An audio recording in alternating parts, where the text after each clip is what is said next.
एक छोटी लड़की अपने ऑटिज्म से पीड़ित भाई को स्कूल लेकर आई, लेकिन वहाँ कुछ बदमिजाज छात्रों ने उनका मजाक उड़ाया। उन्होंने लड़के को चिढ़ाते हुए कहा कि वह गूंगा और बेवकूफ है जो बोल भी नहीं सकता। वे बोले कि वह उनके जैसे प्रतिष्ठित स्कूल में पढ़ने के काबिल नहीं है। ये सब सुनकर लड़के की हालत बिगड़ गई। लड़की को समझ आ गया कि उसके भाई की परेशानी की जड़ वही क्रूर छात्र है। वह तुरंत आगे बढ़ी और उन्हें डांटने लगी। उसने मुट्ठी तान ली, उन्हें सबक सिखाने के लिए तैयार। लड़की को आसान शिकार न समझकर बदमाश डर कर भाग गए। हालांकि उसका भाई बोल नहीं सकता था, लेकिन वह अपनी गोद ली हुई बहन से मिलने वाली सुरक्षा को महसूस कर सकता था। उसे लगा कि अब उसे फिर कोई तंग नहीं करेगा। लड़की ने 2 फोन घड़ियां निकाली। उसने एक घड़ी अपने भाई की कलाई पर पहनाई और उसे चलाना सिखाया। उसने कहा कि अगर कभी खतरा हो तो तुरंत उसे कॉल करे। स्कूल खत्म होने के बाद लड़की सीधे अपने भाई की कक्षा में पहुंची ताकि वे दोनों साथ घर जा सके, लेकिन उसका भाई कक्षा में नहीं था। वह घबरा गई। अगले ही पल फोन घड़ी बज उठी। दूसरी तरफ से उसके भाई को परेशान किए जाने की आवाज आ रही थी। बदमाशों ने देखा कि लड़के को बचाने वाला कोई नहीं है और वे उसकी कलाई से फोन घड़ी छीनने लगे। जब लड़का पूरी तरह बेबस हो गया तभी उसकी बहन समय पर वहाँ पहुंच गई और उन्हें रोक लिया। उसने जोर से बदमाशों को डांटा, लेकिन वे डरे नहीं। उन्होंने कहा कि एक लड़की उनका कुछ नहीं बिगाड़ सकती। लड़की ने पास पड़ा, बेसबॉल बैट उठा लिया और बदमाशों पर झूलने लगी। उसने अपने भाई से भागने को कहा, तभी कई बदमाश एक साथ आए और बैट छीनने की कोशिश करने लगे। आखिरकार बैट जमीन पर गिर गया। लड़की को धक्का देकर नीचे गिरा दिया गया। जब भाई ने देखा कि उसकी बहन को कई लोग मार रहे हैं तो वह खुद को रोक नहीं पाया। वह बोल पड़ा, मेरी बहन को छोड़ दो। ये देखकर सब हैरान रह गए। किसी ने नहीं सोचा था कि जिसे गूंगा समझा जाता था वह अचानक बोल पड़ेगा। लड़की बहुत खुश हो गई, लेकिन अगले ही पल एक बदमाश ने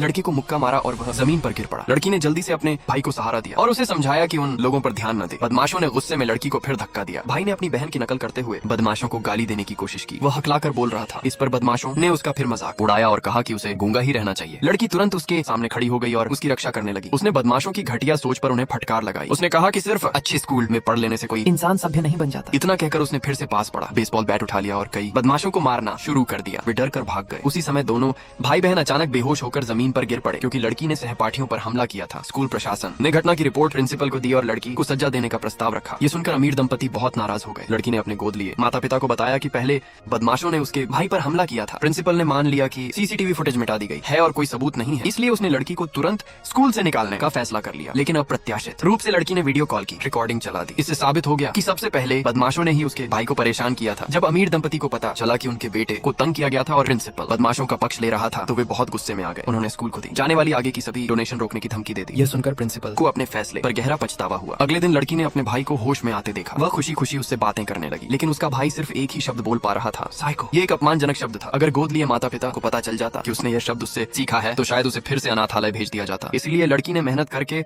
उसे और शब्द सिखाने की कोशिश की, लेकिन भाई बार बार सिर्फ साइको ही बोलता रहा। अचानक भाई को फिर एक दौरा पड़ा। लड़की ने सोचा कि उसके भाई की ऑटिज्म की हालत का संबंध उन्हीं बदमाशों से है। उसे जल्दी ठीक करने के लिए वह उन छात्रों को ढूंढने गई जिन्होंने उसके भाई को परेशान किया था। वह चाहती थी कि वे उसे माफी मांगे, लेकिन वे बदमाश पहले ही स्कूल से निकाले जा चुके थे। वे गुस्से में लड़की से बदला लेना चाहते थे। नाजुक मौके पर भाई समय पर वहाँ पहुंचा और जोर से चिल्लाया, रुको।